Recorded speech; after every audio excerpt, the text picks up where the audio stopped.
بەناوی خوای بەخشندەی میهرەبان سڵاوتان لێ ببینەران و بیسەرانی خۆشەویستی کەناڵی ئاسمانی پەیام و بەرنامەی گفتوگۆ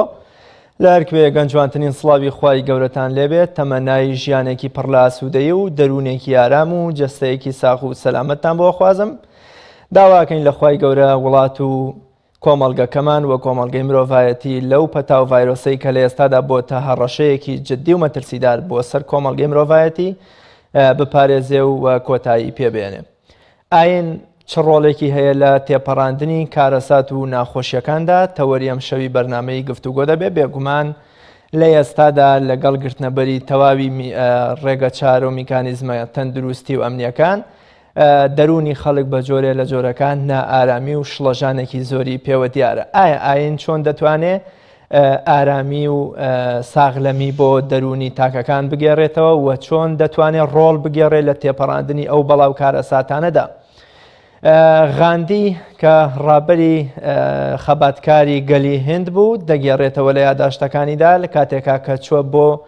بەریتانیا بە پاپۆڕێک کاتێک کە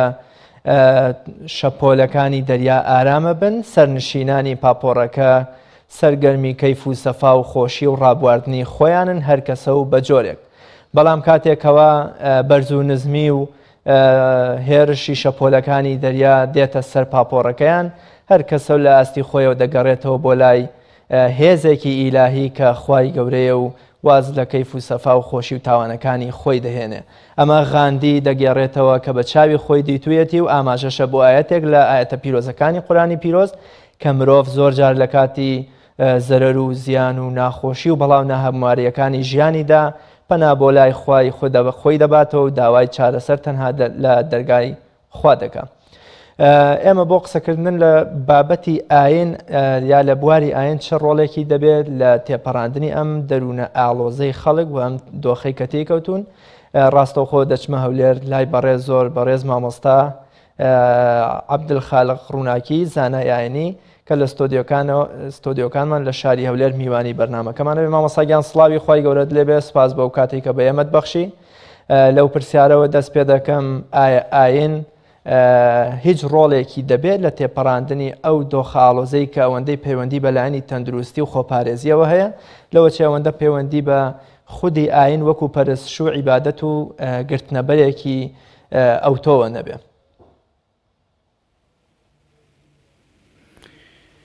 سڵاوی خوای گەورە لە بەڕێست و تەواوی بینەرانت بێ. بسم الله الرحمن الرحيم الحمد لله والصلاة والسلام على رسول الله وعلى آله وصحبه ومن والاه. دیارە الله سبحانه وتعالى كخلقي خلق کردیە ئەوها لەی نەگەڕایە بەڵکو بەرنامەشی لە بۆ ڕەوان کردیە لە ڕێگای پێغەمبەران عليهم الصلاة والسلام کە بەو دینەی کە خوای گەورە بە پێغەمبەران ڕەوانی کردیە تاکو دنیای ئینسانەکان ڕێک بخە. و دینی خوای گەورەش کە دینی ئیسلامە، ئیسلامیش لە دووشتان کۆ دەبێت و یەکیان بریتیە لە ئیستیسلام ئەوتریشیان بریتیە لە سەلام. هەر کاتێک ئینسانەکان تەسلیمی خودای ڕەب العالەمین بوون واتە ملکەز بوون لە بۆ ئەمر و بڕیاری خوای ڕەب العالەمین و بڕیاریاندا کە بەپێی ئەو نەخشەی کە خوای ڕەب العالەمین کە خالیق و پەیداکەریانە بۆی داناون ژیانی خۆیان بەڕێکن ئەو کاتە تووشی سەلامەتی دێن لە دینیان لە دنیایان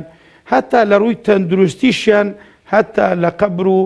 لە قیامەتیشان لەبەرەوەی خوای گەورە بۆ خۆی دەفەرمێ ئەلا لەو الخەلق والأمر خەڵقی خوایە دەبی ئەمریش هەر ئەمری خوای ڕەب العالەمین بی. ئەلا يعلم من خلق وهو اللطيف الخبير. دیارە ئەو زاتێک کە خەڵقی خەڵق کردیە هەر ئەویش دەزانی چۆن بەرنامە لە بۆ ئەو ئینسانە دابنێت. جا بە درێژایی ژیان ئەگەر ئینسانەکان پابند بن بە ڕێنماییەکانی ئاسمان بە ڕێنماییەکانی خدای ڕەب العالەمین بۆ وەکو پێغەمبەران عەلەیهیم الصەلاة وەسەلام ژیانیان تەبەنی کردبی لە بەرامبەردا تووشی سەلامەتی بووینە، تووشی خۆشی بووینە، تووشی ژیان بووینە، تووشی هەموو جۆرە سەربەرزی و شادیەشی بووینە. بەڵام ئەگەر لایەندابی لە شەریعەتی خۆی ڕەب العالەمین ئەو کاتە دەبینی نەهامەت و ناخۆشی ڕووی لە ئینسانەکان کەتێ لەبەرەوەی هیچ کامێک لە ئێمە وەکو ئێستا من وەکو باوچێک لە ماڵەوە مەمدارم هەیە، کوڕم هەیە، کچم هەیە، ئەگەر کوڕ و کچەکەم بیانوی لە ماڵەوە پەشێوی دروست بکەن شت بشتێن ئەی بەوی دابدەن وەزعی نالەبا دروستکەن ئینسان نەسیحەتیان دەکا ئامۆژگاریان دەکە بەڵام ئەگەر هەر بەردەوام بوو ئەو کاتە ئینسان عقوبەیان دەدا لەوانەیە ئەزیەتیان بدە ئازاریان بدە ئێدە ئەو دنیاش خۆ بێ ساحب نییە خوای گەورە خەڵقی لۆ خۆی خەڵق کردێ خۆ لۆ خەڵکی تر خەڵقی نەکردێ و خەڵکانی بێن بە کەیفی خۆیان تەسەڕوفات لە زەوی بکەن و پەشێوی لە زەوی دروستکەن و بەپێی ئەو بەرنامەی نەخوا داینایە کە بۆ خۆیان دەنەوەکو ئێستا کە تەماشا دەکەی ئەو پۆشێوەیە تەواوی دنیای گرتۆتەوە هەموو دەستی ئینسانەکانی تێدایە کە بە بەرنامەی خوای گەورە ڕازینە و دەیانەوێ بە کەیفی خۆیان خۆیاتی بەسەر خەڵکی بکەن و خەڵکی بکەنە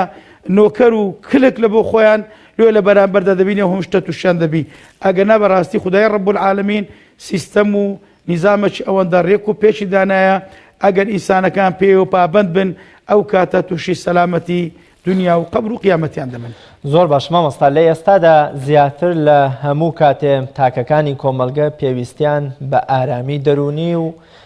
خۆشنودیەکی دەرونی هەیە واتە ئەوەندەی لە پێویستیان بەوەیە کە لە قەلەقی و ڕاڕایی و خەم و خەفەت و شڵەژانی دەرونی ڕزگاریان بێلەوە چێ ئەوەندە پێویستیان بە چارەسەری پزیشکی نەبێت چونکە هێشتا الحەمدولیلا نەخۆشیەکە بە وڵاتمانە نەتەنراوەتەوە. ئاین چۆن دەتوانێت جارێکی دیکە ئەم معنەویەتە بۆ مرۆڤ بگێڕێتەوە ئەوە تا خوای گەورە لە قورآنی پیرۆزدا دەیان جارە فەرمێ إن الله قریب من المحسنین إن الله معنا ئەوە تا پێغەمبەری خوا صلی الله عليه وسلم هەمیشە ئەم پشتگیری و معنەویەتە خوایە بۆ هاوڵانی و بۆ ئومەتەکەی دووپا دەکاتەوە. ئاین دەتوانێت جارێکی دیکە دەرونی شڵەژا و نەئارامی ئێمە ئارام بکاتەوە؟ طبعا هیچ شک لەوەی دانیە لەبەرەوەی خوای گەورەوە کردیە ئینسان ئەمانی لە ئیمان وەردەگری کو باسما کرد چۆن سەلامی لە ئیسلام وەردەگری دەبێت دنیای خۆشی لەو دینەی وەرگری کە خوای ڕەب العالەمین جل وعلا لە بۆ ئەو ئینسانەی دانایە. خوای گەورە فەرمێ والذین آمنوا وتطمئن قلوبهم بذكر الله ألا بذكر الله تطمئن القلوب. خوای گەورە دەفەرمێ ئەوانەی ئیماندارن یەکشت حەسانەوە بە مێشکیان دەدا حەوانەوە بە دڵیان دەدا ئاسوودیان دەکە ئارامیان پێ دەبەخشێ ئەوش ئیلا ذکری ئەڵڵایە سبحانه وتعالى. خوای گەورە یعنی ئێستا ئەمە ئینسا وەکو ئینسان ئێستا من بەبێ مەخلوق ناتوانم ئەگەر بێت و ئۆکس زین کە مەخلوقە لێم ببڕی لەوانێ دەکەومە پەلاقاژە فكيف ئینسان چۆن دەتوانی بەبێ خوا بژی بەبێ خوا بژی. ئێستا خەڵک بۆ کەوتۆتە پەلاقاژە بۆ لە دڕڕاچدایە ئەوە خۆیان لە خەڵکی گرتوتەوە خۆیان لە خەڵکی گرتوتەوە خوا دەرگای ئاسمانیشان بەڕووی خەڵکی قەپات کرد دەرگاکانی ماڵی خواشان بەڕووی خەڵکی قەپات کرد بۆیە بەشەرێت بەتاوی کەوتۆتە پەلاقاشە تاکە شوێنە کە ئینسان هانا و هاواری بوو ماڵەکانی خوای گەورە بوو فليعبدوا رب هذا البيت الذي أطعمه من جوع وآمنه من خوف. هر كذا إنسان بو عبدي الله سبحانه وتعالى بو عبدي خوي نبو عبدي دينار ودرهم ودولار وأشخاص وشتيتر وروشي لما لكي خوي رب العالمين كردو وأمروا برياركاني لما لخوي رب العالمين وقرت خوي قورا هم لترس وهم لبرسيتي ترس كذا ترس هم زوركاني ترس وخوي قرد النهاية بي الدبخشي كأتي خوي مكة أو أمن وأماني وري قرت بو كلا ترس برسيتي تأمين بو بهوي مالكي خوي رب العالمين بو بهوي مالكاني خوي قرد خوي قورا بخلشي مكة دفن من روب كان أو مالي خوي قورا عبادة دي خاوني أو مالكن كالله أو كذا لو دوشتي تأمين دبن تشريفي مباركي دچێتە شاری مدینە سەحابە هەمویان بەهۆی گۆڕانی ژینگەکەوە تووشی جۆرێ لە نەخۆشیە بن تەنانەت بەڕێزترین پیاوی ئەم ئومەتە لە دوای پێغەمبەر ئیمامی ئەبوبەکر کە پێشەوا عومەری کوڕی خەتاب لە میحرابەکەی پێغەمبەری خوادا صلی الله علیه وسلم کە زۆر لە ئێمە باشتر بووە مزگەوتەکانیشیان زۆر لە مزگەوتی ئێمە پاشتر و وەکو وەڵێ جێی خواپەرستیتر بوون لە میحرابی پێغەمبەری خوا صلی الله علیه وسلم شەهید دەکرێ و گورزی کوشندە و ژەهراوی فارسە مەجوسیەکانی بەرەکەوێ. مەبەستمەوەی ئایا ئەمە ڕێی تێئەچێ مادامەکی من موسڵمان و پشتم بەخوا بەستووە و بچمە مزگەوت ئیدی تووشی ئەم جۆرە نەخۆشیە نەبم؟ ئەوە سنەتی خوای رب العالمینە برایەکەم فوضەیلی کوڕی عەیاض ڕەزا و ڕەحمەتی خوای لێبی دەفەرمێ إنما جعلت العلل يعني الأمراض ليؤدب الله به العباد. دفرمي خوي قال بوتي دردو علته بتا أو فيروس دنيري تاكو عبدكاني خوي بيت تأديب بكا عبدكاني خوي بيت تأديب بكاتن بي عاقر بكا. طبعا بالنسبة إنسان إيمان دار وكو بيغمبر صلى الله عليه وسلم كذاك معنى شري برسي درباري طاعون دفرمي عذاب يبعثه الله على من يشاء. فرمي طاعون ئەوە سزایەکە لەلایەن خواوە دەینێری لۆسەرە کەسێک حەزی لەبی دەفەرمێت بە نسبەت ئینسانی ئیماندار ئەوە هەم مەوعیزەیە واتە ئامۆژگاریەکری و هەم ڕەحمەتیشە بەڵام بە نسبەت ئینسانی خراپ دەبێتە عەزاب و دەبێتە نەکال و دەبێتە سزا ئەوەی کە دێتە سەر مسلمانان کە خۆی ڕەب العالەمین تاقییان دەکاتەوە بە نەخۆشی هەم پلەیان بەرز دەکاتەوە ئینسان ئامۆژگاری و پندیش لێوەردەگری بەڵام بە نسبەت خەڵکی نامسلمان تووشی ئەو شێوە دێ بەڵێ وەبا دێتە ناو شاری مەدینە بەڵام پێغەمبەر سازم چ دەکات دوعای دەکات لە خوای گەورە دەپارێتەوە خوای گەورە ئەو دەرد و بەرایان لەسەر هەر دەگری و دەشفەرمێ ئەو دوو حەڕەمات چ مەکە و مەدینەیە خوای گەورە دەیپارێزی لە تاعون وەکو دەجاری ناچیتێ بە هەمان شێوە پێغەمبەر ساسم دەفەرمێ تاعونی ناچێتێ ئەمە بە قسەی پێغەمبەر ساسم دەکەین قەناعەتمان بە پێغەمبەر ساسم نەک وەکو کەسێکی تر کەسێک دێ قسەی دەکات من نازانم سەنەدی قسەکەی لە چێیە ئایا ئەو کەسە بەکرێ لایە من ئێستا قەناعەتی خۆمت پێ برێم ئەوەی هاتۆتە سەر دنیا برێم نوێرێن دەستێکی تێدا هەیە یعنی دەستێکی لە پشتەیە کاکە ئەو ڕۆتە مەشای ئەو زری هێزانە بکە هیچ قەدر و قیمەتێک لە بۆ بەشەرەکان دانانین کورە بەشەرەتیان خلاص کرد بە چەکی کۆمەڵکوژی بە جۆرەها چەکی کلاسیکی و غێرە کلاسیکی بەسەر مسلمانان دنیان وێران کرد خەڵکیان قڕ کرد ئێستا بۆش نەوەستان ئێستا دەیانێ بە ڤایرۆس و عەربی بایۆلۆجیش خەڵکی خلاص بکەن بەڵێ ئەو نەخۆشیە هەیە دەبی ئێمە خۆمان بپارێزین ڕێنمایەت تەندروستیەکان وەگرین بەڵام دەبی تەوەکولیشمان لەسەر خوای گەورە بی دەبی قەنەعاتمانەوەی بەبێ خوای گەورە شتێک ناکرێ بەنسبەت ئێمە ئینسانی مادەر هەر زۆرە تاعون و بەلایەک بێ ئەوە دەبێتە شەهادەت لە بۆ ئێمە وەکو مسلمان دەبێتە شەهادەت بەڵام لە بۆ غێری نامسلمان دەبی ئەو بە خۆی دابچێتەوە دەبی ئەو پندوەگری پێی وابی ئەگەر ئەو ڤایرۆسەش نەکوژی خۆمردنی قەرزدارە ئەدی لە مردن چ دەکاتن ئەدی لە مردن چ دەکاتن بۆیە بەڕاستی ئەوە پند و ئامۆژگاری زۆری تێدایە بۆیە ئێمە ئەگەر لە دوو ئەوی بگەڕێن تەئمین بین تەئمین و دلە ڕاوچە ئێمە بەوەی نامینێ کە لەگەر خوای گەورە بین چە خوای گەورە و ئاەتەکەم باس کرد یەک شت ئینسانی دەحەوێنتەوە و دەحەسێنتەوە تەنها و تەنها ذکری خوای فەرمێزانی ئێستا داوای چ دەکا خەڵک داوا دەکەن ڕێ بابە گەر مزگەوتەکانیش قەباتن نەکرێ توخوا قورئانمان بۆ لێدەن قورئانمان با لە بڵندگۆی مزگەوتەکان دەنج قورئان بۆ ئارامیان بە قورئان دادێ ئارامیان بە قورئان دادێ لەوەتی مزگەوتەکان قەپادۆ زیاتر خەڵک درە ڕاوچەی زیاتر بووە زۆرتر بووە کەمتر نەبوویتەوە بەڵام لەگەر ئەوەشدا ئەمە ڕازینە بە قەزا و قەدەری خوای گەورە و مادەم ڕێنمایەک دەردەچی و ئەگەر لەگەر نوسوسی شەرعی تێک نەکاتەوە ئەمە وەکو مسلمان پێوە پابەند دەبین لەبەرەوەی پێغەمبەر سەڵ دەفەرمی خوا دەردیدایە دەرمانیش دایە بڕۆن دەرمانی خۆتان بکەن و پێغەمبەر سەڵ داوا لە ئێمە دەکا کە ئێمەش خۆمان بپارێزین لەوەی کە نەکەوین ناو نەخۆشی و ناخۆشی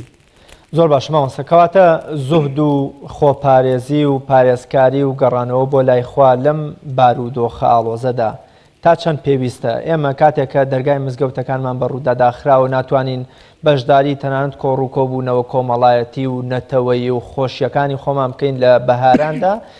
مرۆڤ لە ماڵەوە چه بەرپرسیارەتیەکی دەکەوێتە سەرشان لەوەی کە پەیوەندی خۆی و خوای خۆشکات دەرونی ئارامکە وەکەوەی کە خوای گەورە لە قورئان فەرمێت تەنها بە زکر و یاد و قورئان خوێندنی خوا دڵەکان ئارام و تووشی ئیطمئنانە بن چۆن مرۆڤ چی بکات لەم بارودۆخە چی ئایا بۆ منە تەنها دوعا و پاڕانەوە و قورئان خوێندن یا بۆ منە ئەرکی دیکەش یەکەوێتە سەرشان بەڵێ طبعا ئەمە وەکو مسلمان قسەی دەکەن وەکو مسلمان ئەمە لەبەرەوەی لێکدانەوەی تر لە بۆ قسەکانی ئێمە نەکرێتن ئەمە وەکو لایەنە شەرعیەکەی کە ئەوەندەی کە خوای گەورە شارەزای کردمی قسەی دەکەین طبعا قەپاتکردنی ماڵەکانی خوای گەورە بەڕووی مسلمانان نوێژخوێنان بەڕاستی ئەوە پەیامی زۆر گرنگ و گەورەی تێدا هەیە یعنی بەڕاستی ئێمە وەکو مسلمان وەکو بانخواس وەکو ئەهلی دیندار وەکو ئەوانەی کە خوای گەورە بەرچاو ڕۆشنێکی داینێ هەتا حەدێک حەق و باتڵێک دەکەین و زانین خێر و شەڕ چییە بەڕاستی ئێمە وەکو مسلمان وەکو پێویست لەگەر خوا و لەگەر پێغەمبەری خۆ و لەگەر پەیامی خۆ و لەگەر دینی خوای گەورە نەبووین ئێمە کاتێک کە دەرگای ماڵمان بەڕووی کەسە قەپات دەکەین و دەرگا بەڕووی کەسێک ناکەینەوە و پێشوازی لە کەسێک ناکەین نیشانەی ئەوەی ئەمە لەو کەسەی تووڕەینە کاتێک ئێمە کە بانگەدا دەرگا قەپاتە دەرگا بە ڕوومان ناکرێتەوە دەبی بەڕاستی ئێمەی مسلمانان بەهۆش خۆی خۆمان دابینەوە ئایا ئەوڕۆ ئێمەی مسلمان وەکو پێویست دین و پەیامی خوای گەورەمان گەیاندیە فەرموو بە خیلاری ئەو چەند سارەی بڕۆ منداری مسلمان چی بەسات ئەو هەموو فکرە ئیلحاد و ئەو هەموو مەداریسە بێ سەروبەرە کەوتۆتە ناو ئێمە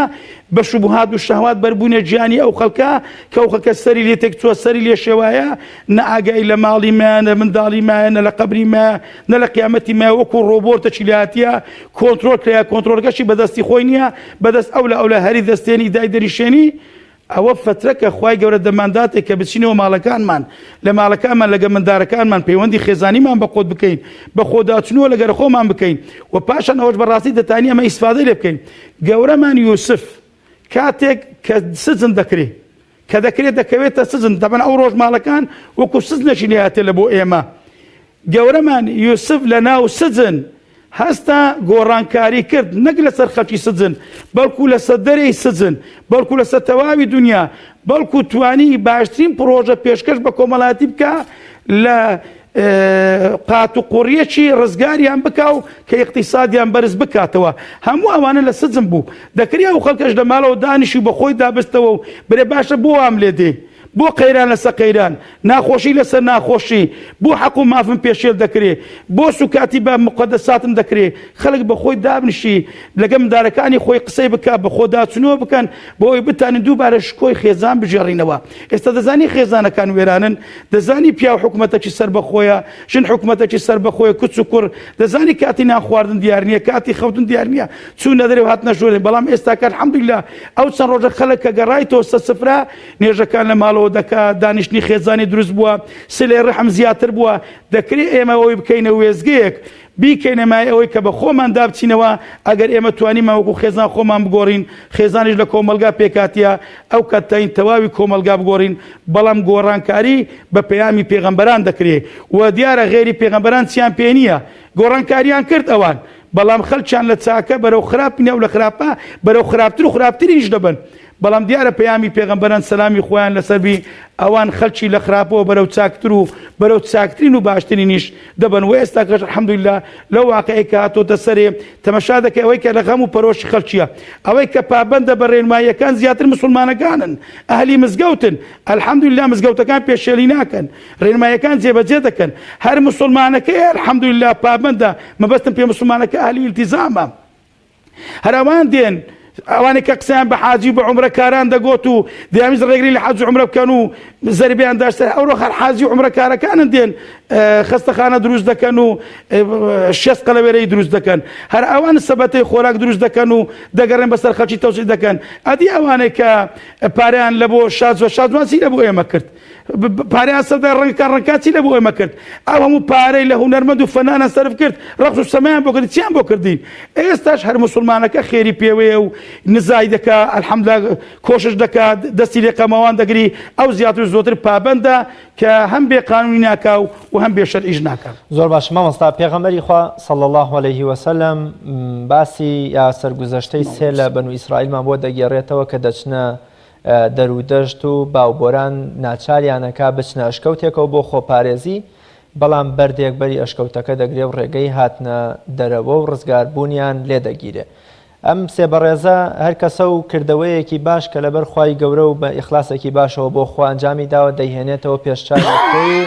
باسی دەکاتەوە و لای خوای گەورە ئەیکاتە دەواازەیەک بۆ دەربڕینی سکاڵا و شەکوای خۆی. مەبەستمەوەیە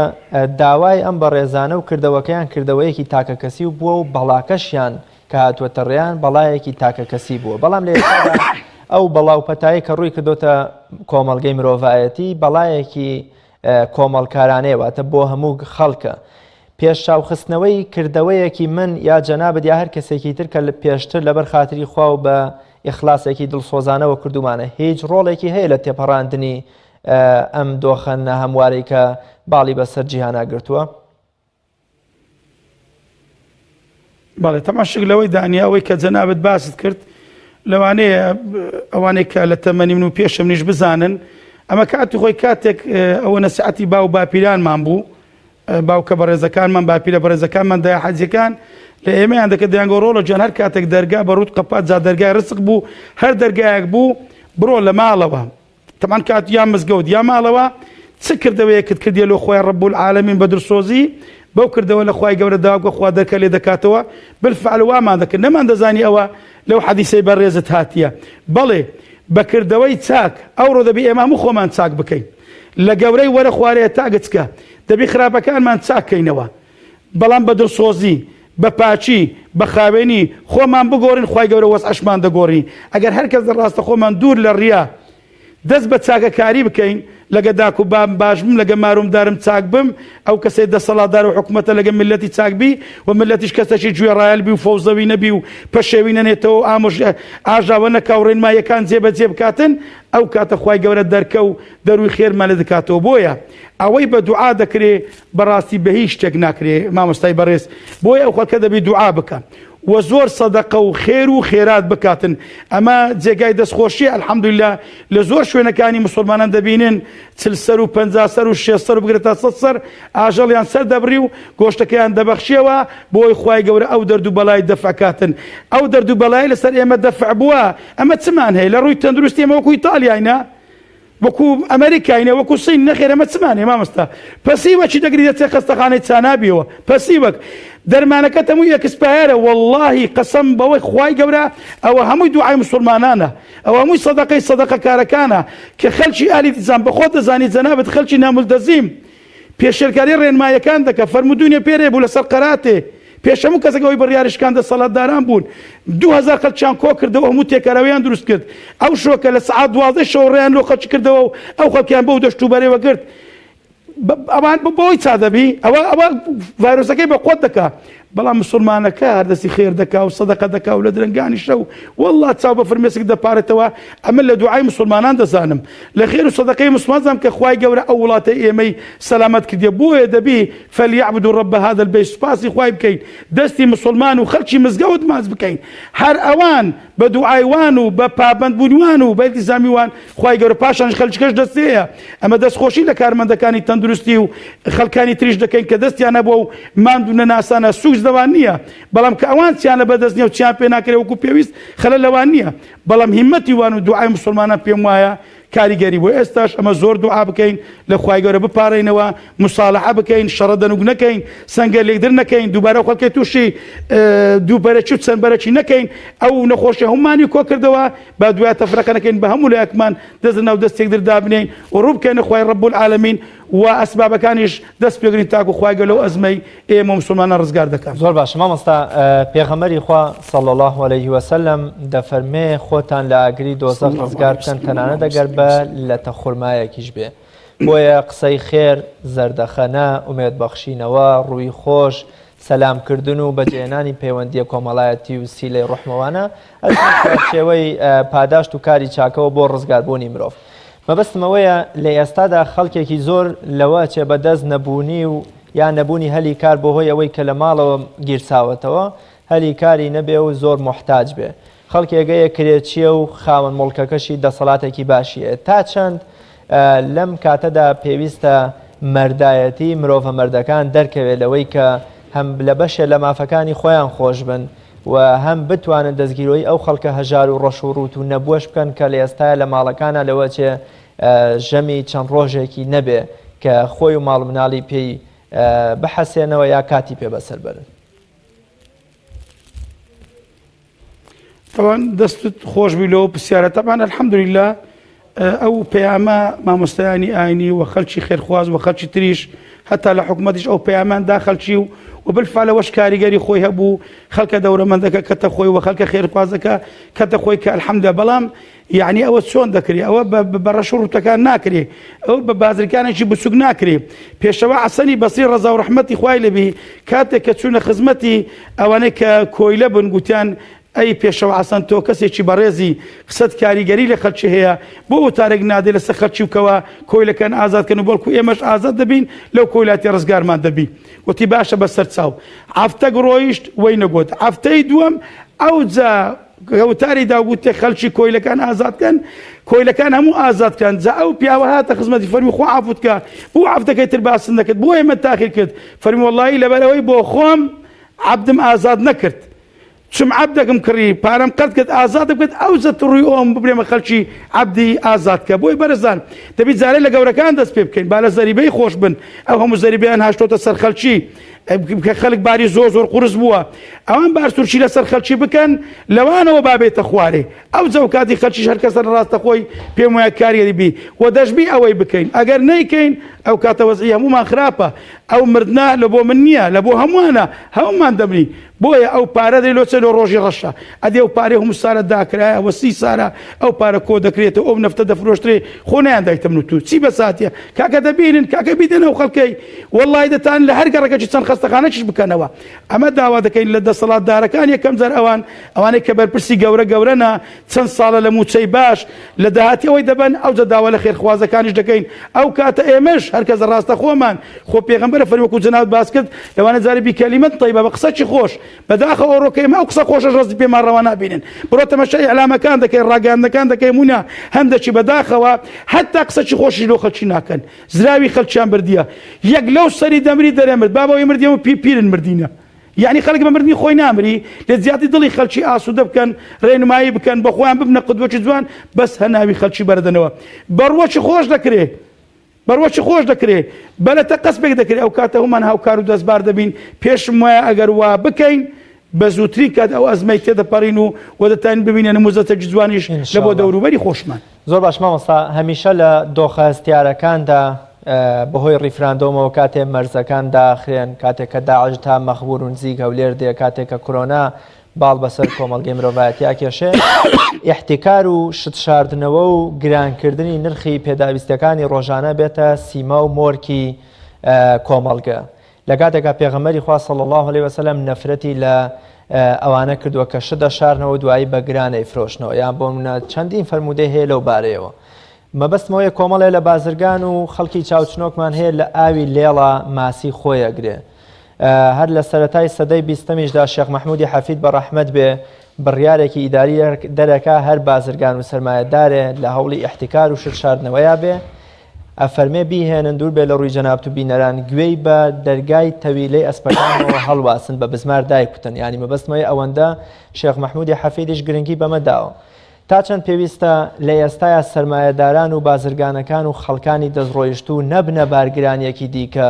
واتە لەگەڵ نائارامی دەرونی خەڵک و ترسی خەڵک نەبنە هۆکاری ئەوەش لە ڕووی ئابووری و نەبوونی پێداویستەکانەوە ترس و دڵەڕاوکەیەکی دیکە بۆ خەڵک دروست بکەن. مامۆستاجیان ئەوەی کە ئێستا دەبینی بەداخەوە کە جەنابەت باز دەکەی ئەو بەروبوومی ئەو پەروەردە سەقەتەیە کە چەند سارەمە هاوار دەکەین دەرێن کەس جێمان پێ ناداخە پەروەردەی سەقەت خەڵکی سەقەت دروست دەکات بڕۆ ئەوەی ئێستاش دەستی خێری هەیە و خێرخوازە و خێر دەکاتن فەرموو هەر خەڵکە موسڵمانەکەی و ئەهلی مزگەوتە و کە پەروەردەی ئیسلامە ئەو دێ دەستی کۆمەچی و خێر و یامەتیەگە ناخۆ خەڵکەی تر بەداخەوە تا ئێستا نەماندید کەسێک یاین دەست بخاتە بەرچی لەو پارە زۆرە هەیتی بینی شتێک بک بەداخەوە لەو هەولێرەی خۆمان لە ساری وابزام 46 بوو کە گرانێک ڕووی لەو هەولێرەی خۆمان کرد ئەو کاتە شێخ محێدین ڕەزا و ڕەحمەتی خوا لێ بوو کە ناو هەولێرە کەساتێکی معروفە و کە خاوەنتە چێ و کە پیاوەکی معقول بۆ ئەلەو کاتی دەڵێن گەنم دەبێتە 40 دینار لە دینارچی دەبێتە 40 دینار خەڵک ئەو کاتیش هەولێر 80000 نفوس بووینە و خەڵکەکی فەقیر و هەژاری زۆرە بۆ گەرمی پێ نەکرایە ئەو پیاوە بەڕێزدام بانجی عاجی محەممەد و تنسی دەکا و باسی زۆرێک لە دەورەمەندەکان دەکەوانەی بە تایبەتی کەسانی دیندارن دەڵم باشەمە تەکبیرێکی لەو خەڵکەی بکەین و خەڵکە ئەوها دەفەوتێ گەنم ئەوها گرامی خۆ خەڵکی فەقیر و هەژار پێی ناکرێت تەبەن ئەوانیش وەزعیان باش بووە و دەورەمەند بووینە ئەلەو کاتە پێشنیار دەکەن عمویە کە بووە ئەو عموی عەرەب بووە بانجی دەکەن لەو هەولێرێ فڕنی دادنێن چەند فڕنیەکی دەکەنەوە ئیدی بە خۆیان تەمویلی ئەو فڕنیە دەکەن و گەرمی دەنەوە فڕنیای و پاشان نەخەڵکی ناونووس دەکەن ئەوانەی کە فەقیرە چەند کەسێکی دەگرێن ڕۆژانە پێسێ جەمەنانی دەبەنە ماری خەڵکی و خەڵکی لەو گرانیەی ڕزگار دەکەن جا بۆیە بەرزان دەبێ ئێمە ئێستا فکرکەینەوە فکر بەداخەوە یعنی ئێستا کەوەرە خەڵکی من لە جیاتی بچی فکر لە ئاگرکردنەوەی دەکە عقلی بەسەوەی دەشتێ بچی ئاگر کاتەوە کورە با بە دەواازنەوەی بینە ئەتو بڕۆ فکر بکە کو مێش چێو خەڵکەی بکەیەوە مێش چێو خەڵکەی بزورێنم تەواوی چین و توێژەکانی و خەڵکەی بانکە میستیفتیان لەگەڵ بکەم کورە کاکە چ بکەین کورە کوی لە وەزەتین وەڵڵاهی لەوانەیە جار وێ مندارێک تەکبیرێکی باشمان لۆ بکە بە هەموو لایەک دابنیشین پرۆژەی تەقدیم بکەین و ئیشی لەسەر بکەین و بە هیمەتی هەموو لایەک و داوای یارمەتی لە خوای بکەین دەتوانین ئەو ئەزمەی تێپەڕین بەڵام بەبێ بەرنامە ئاخر ئێستا شار گەورە بووە ئەو هەموو خەڵکە بابە بە دەڕۆژە بەڕێوە ناچی ئەوە بە پرۆژە بە بەرنامە بەداخەوە دەبێت چەند سارە ئیش لە بۆ ئەوڕۆکرابایە چەند سارە ئیش لە بۆ ئەوڕۆکرابایە هەر ئەو خەستەخانەمان هەیە کە لە زمانی سەدام کرایە خەستەخانەی تر دروست کرایە بێزگە لە خەستەخانە بەڵام توانیان خەستەخانەی ئەهلی زۆر دروستکەن و بەرپرسەکانم خۆچی پێ بڕوتێنەوە بۆیە داوا دەکەم بە تایبەتی ئەو خەستەخانە چەند سارە خەستەخانەی ئەهلی و خەڵکی دەڕوتێنەوە بە ئەوڕۆ بتە بەلاش مەدەستخۆشی دەکەن هەر کەسێک بێتە پێشەوە خەستەخانەکان بەلاشکە ئەو خەڵکە تازر و بازرگانەوە چەند ساڵە بە موادی بەسەرچوو بە بەشتی بەسەرچوو ئەو خەڵکیان هەموو تووشی نەخۆش و سەرەتا کرد با لە خواز بسێن هەر تۆ شەرتی قبول بوویتەوە بەکەشەنەوەیە با بێن لەو ڕۆ بە هاواری ئەو خەڵکی بێن هەر کەسە لە ڕاستە خۆی بێ یعنی تەمویلی ئەو خەڵکی بکاو یارمەتی ئەو خەڵکی بدا شەگەر ئەو خەڵکە سەلامەت دەربچی ئەوانیش سەلامەت دەرچن بەڵام ئەگەر ئەو خەڵکە سەلامەت نەبی وەڵڵاهی ئەوانیش سەلامەت دەرناچن زۆر باش مامۆستاگیان لە چەند ڕۆژی ڕابردوودا سەرۆکی ڕێکخراوی یەکێتی پیاوانی کوردستان ئاماژە بەوە دەکات کە تەنانەت لە ماوەی 24 ساعەتە حاڵەتگەلێکی زۆر لە نێوان ژن و مێردەکان ڕوویداوە کە شەڕ و فەرتەنەیەکی زۆر بەهۆی ئەوەی کە پیاوان وەکو جاران ناچنە دەرەوە و کار و کەسابەت بکەن حاڵەتی ناخۆش ڕوویداوە بێگومان خوای گەورەش کە لە قورآنی پیرۆزە باز لە حیکمەت و ئامانجی زەواجمان بۆ دەکات بریتیە لە دروستکردنی محبەت و ئارامی و ئەوە کە لە ماڵە لە نێوان ژن و مێردا دروست ببێ و مناڵەکان دوور لە تونند و تیژی پەروەردە بکرێن چاو لە دایک و باوکێکی نمونەیی بکەن ڕێنمایی بەڕێستان وەکو زانایەکی ئاینی هەم بۆ پیا و هەم بۆ ژن مادەم پیا و ئەرکی لە دەرەوە پێویستە چۆن بێ لە ماڵەوە ینی تا چەند پێویستە هاوکاری خێزانەکەی بێ تەنانەت لە ئیشوکارەکانی ناوماڵیشدا چونکە پێشەنگ و قدوەی ئێمە پێغەمبەری خوای صلی الله علیه وسلم چەندان ئیشی بۆ خێزانەکانی کردووە و یارمەتی و دەر و هاوکاریشیان بووە طبعا شەی لەوەی دانیە پیا و ئافرەت هاو بەشێکن نەنیسا و شقائق الرجال يعني ئافرەتیش بەشەکە لە پیاو يا أيها الناس اتقوا ربكم الذي خلقكم من نفس واحدة وخلق منها زوجها دەبی ژن و مێردوو کۆ و دوو دەستەوا بن بەتایبەتی ئەو چەند ڕۆژەی کە لە ماڵەوەن لەوانەیە زۆری شەبی کە بەو ئافرەتە بەرەزەی لەوانەیە وەکو ئافرەت پێی نەکرابی ئەو ڕۆپیاوەکە لە ماڵەوەی لەگە مندارەکانی دەتوانن پێکەوە ئەو ماڵی خۆیان سەر لە نوێ تەنزیم بکەنەوە سەر لە نوێ ڕێک بکەنەوە تەمانەوە بەس دەکرێت بەوەی کە ئەو مارە دەبی دەستورە چەبی ئەو مارە دەبی سیستەمە چەبی دەبی ئەرک و مافەکان دیار بکرێ پیاو بزانی ئەرچی چێ و مافی چێ جێبەجێ بکە و داوای بکە وەژنیش بە هەمان شێوە دوایە بتانن بدەن یەکتریش بە جوانتری شوێنەکانی خۆیان ئەدا بکەن ئەوەی کە جەنابەت باز دەکەی بەداخەوە ئەو خەڵکە ئێمە بۆ وای بەسەرات هەمووی هۆکارەکەیتی لادانیتی لەو بەرنامەی کە پێغەمبەر ساسم بۆی دەناون خەیڕکم لئالیه ڕۆژە کۆمەڵە ئافرەتەکە هاتن وتیان ئەی پێغەمبەری خۆی شەکوامان لە پیاوەکان هەیە ئەمە عیبیان لێ ناگەین لە دینداری و عیبادەتیان بەڵام ئەی پێغەمبەری خۆی ئەوەندەی لە مارینە وەکو پێویست خوڵقمان ناکەن لە گەرمان نینە پێغەمبەری خۆی بەسە مینبەر کە فەرمووی خەیڕکم لئالیه فەرمووی فەرموو باشترین کەسە ئەو کەسەیە شەو نوێژ دەکا و قورئان لەبەر دەکا و مزگەوت دەکە نا فەرمووی لە گەرمار و منداری باشە فەرمووی ئەمە لە موشتان زیاتر باشترن و مار و منداری خۆم کاتێک کە دەچن پرسیار لە دایکانی ئیمانداران دەکەن بە تایبەت دایکمان عایشە ئەو کاتەنێک کە پێغەمبەری خۆی لە ماڵەوەیە چ دەکا فەرمووی وەڵڵاهی هیچ بارگرانیمان ناکە ئەگەر تێنیبی بەخۆی ئاوی دەخواتەوە بەخۆی عەلەفی لە پێش ئاژەڵەکان دادنێ بەخۆی بەرجی خۆی نەعلیت بڕێدە دوورتەوە بەڵام کە کاتی باکات کە ئەنەما کەسمان ناناسی واتە پێغەمبەر ساسم لە ماڵەوە بارگرانی نەبووە بەڵکو باشترین هاوکار و دەستبار بووە لە بۆ خێزانی بۆیە لە ماڵەوە داکوبار دەبی دوون و مزەجی جوان بن بتوان لە خلالی ئەو فترەی منداڵەکانیان کە کچوکۆڕەکانیان دەبنە داکوبابی داهات و ئەوان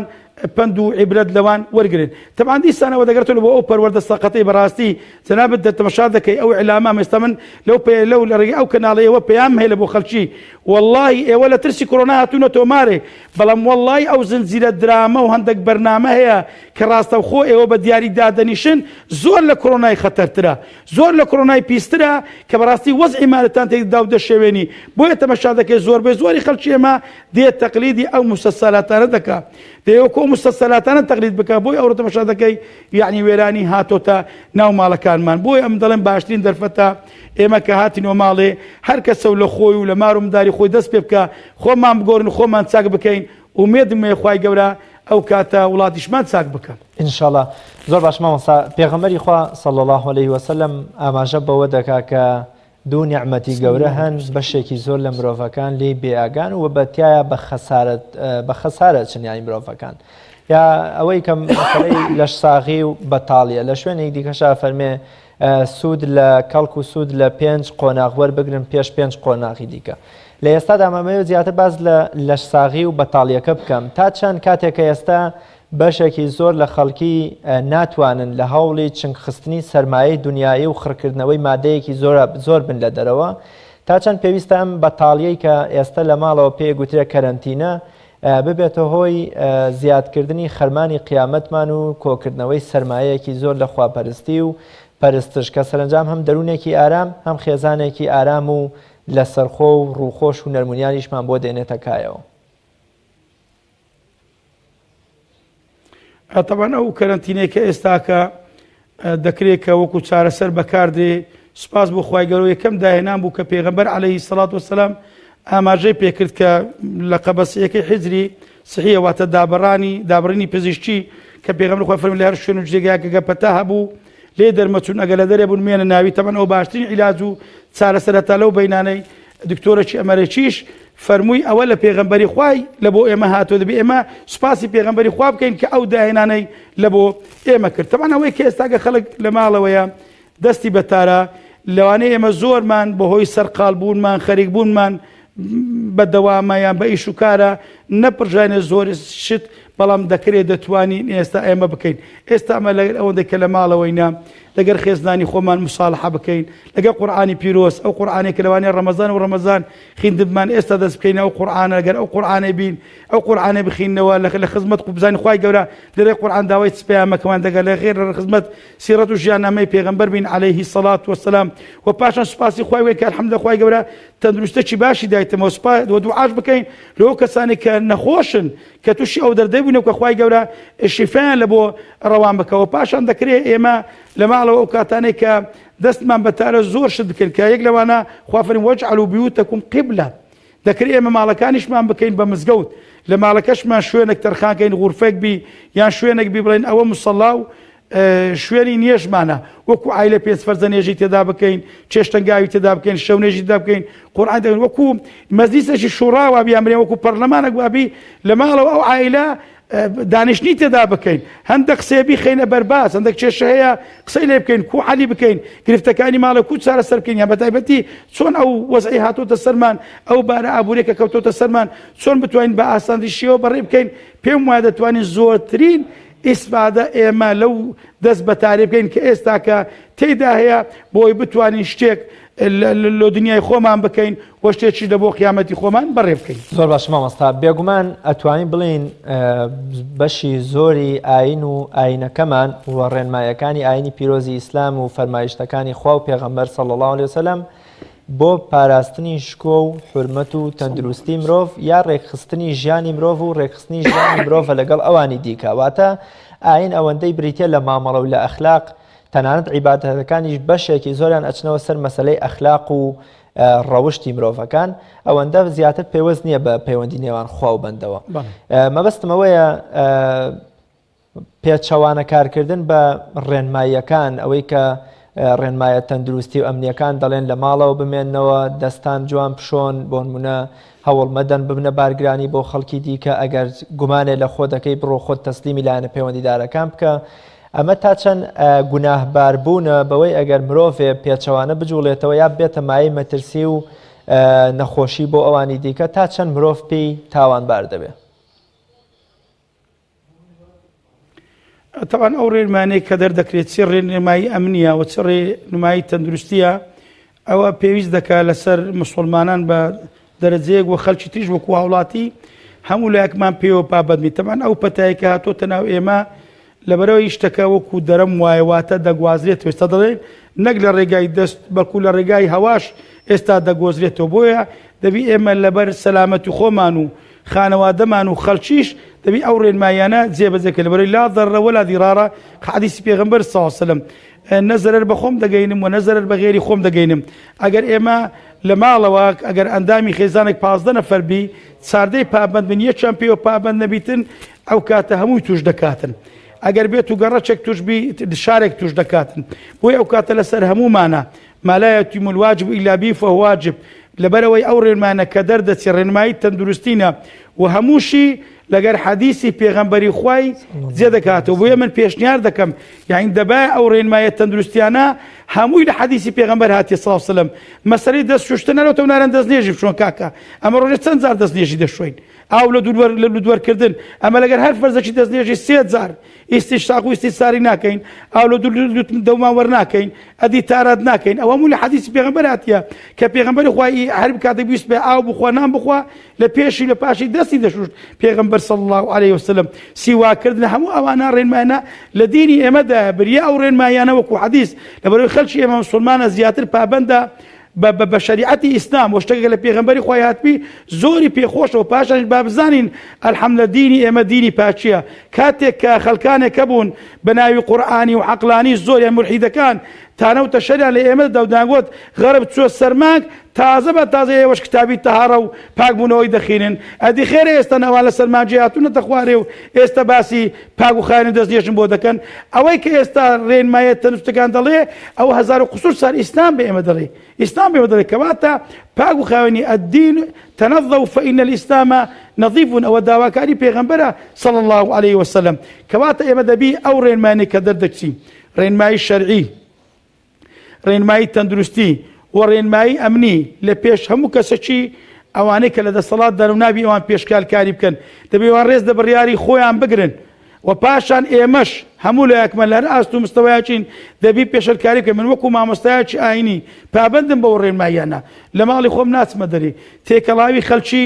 ناکەم و پابەندم لەگەر مارومداری خۆم و ئامۆژگاری دەوروبەری خۆشم دەکەم و هەموو لە یەکمان پێویست دەکە لەبەرەوەی کەشتێکە ئێمە لە کەشتێک داین خوا نەخواستە ئەگەر کوونێکی تێببی هەوممان غەرق دەبین بۆ ئێمە لێرە لەو شاشەی بەڕێستان داوا دەکەم لە تەواوی خەڵکی لە مسلمانان لە غێرە مسلمانان لە دەسەڵاتداران لە هەموو لە یەکمان با پابەند بین بەو ڕێنمایە شەرعیانەی کە دەردەکرێ و ڕێنمایە تەندروستی و ڕێنمایی ئەمنەکان بۆ ئەوەی بتوانین هەموو لە یەکمان هەم دینمان سەلامەت بی و هەم تەندروستمان باش بی و هەم ئەمن و ئەمانی خۆشمان لەدەست نەدەین. زۆر باشە مامۆستا لە فەرمودەیە هاتووە ڕەشبینی و ناومێدی و بە جۆرێ لە جۆرەکان بەخشینەوەی ناومێدی بەشێکە لە شرک ینی پێغەمبەری خوا صلی الله علیه وسلم لە تەواوی ئەو وێزگانەشدا کە شکست بەسەر سوپاکەیدا هات بێ یا عەزیەت و ئازار درا بێ یا کەسێکی خۆشەویستی مرد بێ ئومێد و گەشببینی لە دەست نەداوە و هەمیشە ڕووی نورینی لە دەرگای خوای گەورە بووە. مەبەستمەوەیە زۆر ئێستا خەڵک تووشی هیچ نەبووە هەر خەریکی بەخشینەوەی ڕەشببینی و بڵاوکردنەوەی ناومێدی و خەڵک ترساندن و خەڵک ڕاڕاکردنە تا چەند پێویستە مسلمان هەر لە ڕوانگەی و فەرمودەی پێغەمبەری پێشەوامان صلی الله علیه وسلم یا خێر بڵێ گەشببینی بڵێ قسەی جوان بڵێ یا بێدەنگ بە تا چەند پێویستە ئێمە بەپێی ئەم قاعیدە و چوارچێوەیە کار بکەین نەبینە هۆکاری ئەوەی کە ترس و دڵە ڕاوکێ و ڕەشببینی لەناو خەڵکە بڵاو بکەینەوە و خەڵکی ژێندەی تر وەکو ئەڵێ بەرە و نائارامی و قەلەقی بەرین. بەڵێ طبعا پێغەمبەر صلی الله علیه و سلم جنابەت ئاماژەی بکەین لە حەدیث فەرمی بەشیروا دائما مژدە بەخش بن تفاءلوا بالخير تجدوه دائما گەشببین بن بە چاکە دەیبیننەوە ئەما قەنەعەتمان وایە الحەمدولله ئەوەش بەسەر دەچی ئەوە زنجیرە موامەرەکە لەو زنجیرە موامەرەی کە جەنابەت تازە دەستت پێ کرد فلان و فلتار و هاتات ئەوەش بەشەکە لەوی بەخوای لە پاش ئەو کۆڕۆنەیدا چۆنیشمان لە بۆ دێ شتی تکەشمان لە بۆ دێ شتی تکەش دەڕێیە ئەوە موامەرەیە دەست پێ دەکاتن تەمان لە بۆی خەڵکی دڵنیا بن ئەمە هەمومان ئەو نەخۆشیەمان گرت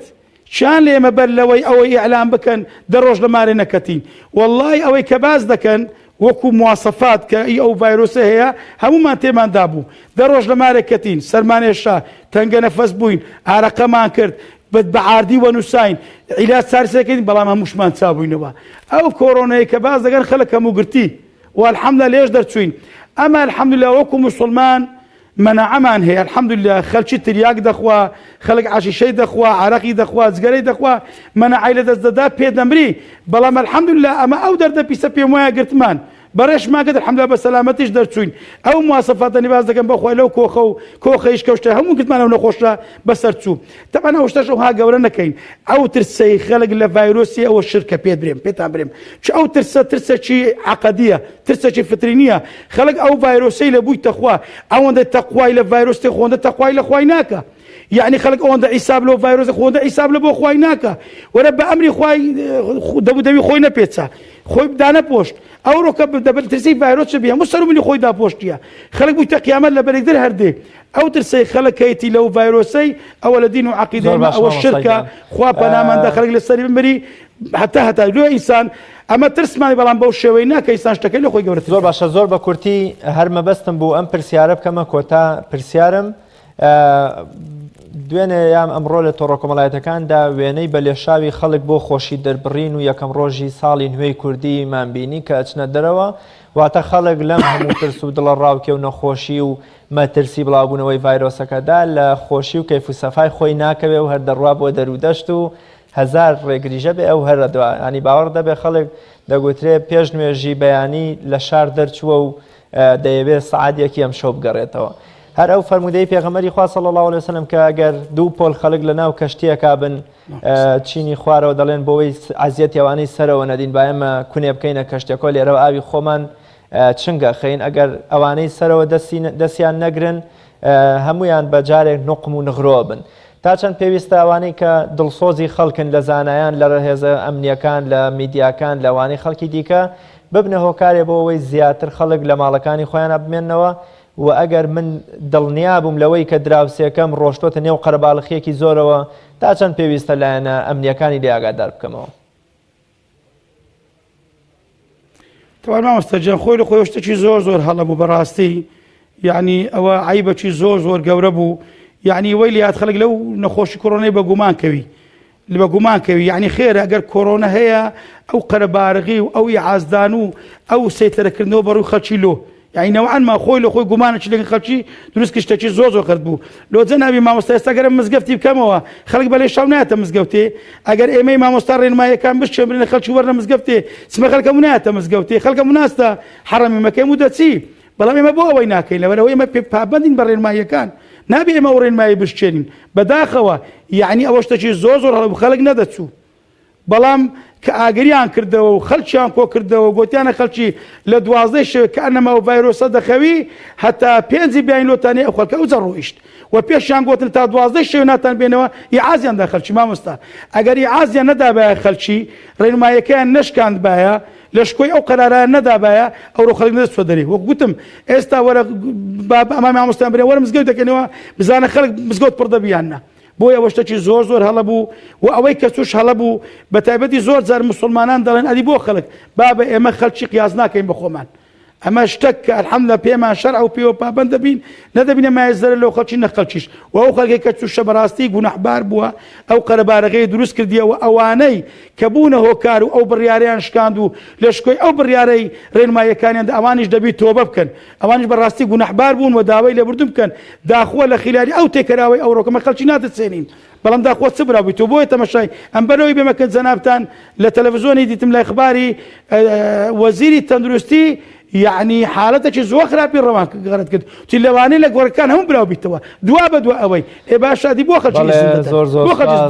بۆی هەرچی زووە ئەوەی یعنی ڕجەعان وەکو ئێرانی لێمەکەن وەکو ئیتاڵی لێمەکەن پابەند بن بە ڕێنماییەکانی شاری ئەو لێرە و میوانی ئەم شەوی بەرنامەی گفتوگۆ بووی زۆر سپاس بۆ بەڕێستان بۆ ئومێدیەوەی ئینشاءڵڵا ئەم دۆخە نالەبارەش تێپەڕێنین و ئاین ڕۆڵی هەبێت لە هێورکردنەوە ئارامکردنەوەی دەرونی خەڵکە زۆر سپاس بۆ بەڕێستان. بەڵێ بینەرانی عەزیز خۆشەویست بەم شێوەیە هاتمە کۆتایی ئەڵقەی ئەم جارەی بەرنامەکەمان بەرنامەی گفتوگۆ بە ئومێدی ساغ و سەلامەتی بۆ هەموو لایەک تا بە یەکگەشتنەوەیەکی تر بە خوای گەورە مێهرەبانتان ئەسپێرم خواتان لەگەڵ.